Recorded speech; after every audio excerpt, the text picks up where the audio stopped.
Hey everyone, let's take a look at how we can automate copying data from invoices into Excel using AI Builder. We'll start by creating a new Excel file in our OneDrive for Business.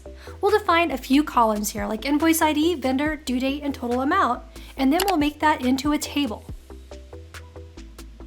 Now we'll log into powerautomate.com with our work or school account. Then we'll go to the AI Builder tab in the Explore section. For our use case, we'll select the Extract Information from Invoices option and we'll upload a sample invoice to try it out. Looks like it extracted all that information from our invoice, so let's test it out in a Power Automate flow. We'll create a new flow using this template, and at the end of the flow, we're going to add a new action using the Excel connector to add a row into a table. We're going to select the Excel file that we created at the beginning, and we'll point it to the document library that it's located in, find the file, and then finally point it to that table that we created. Now all that's left to do is to map the information that was extracted by the AI Builder model into each column of the table.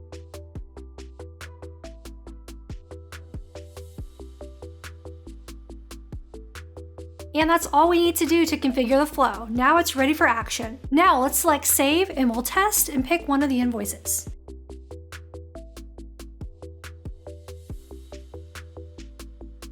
And there you have it. The flow runs, extracts the data from the invoice using AI Builder, and sends me an email summary of the extracted data and the information is added to Excel. And the best part is, it only took us a minute to configure.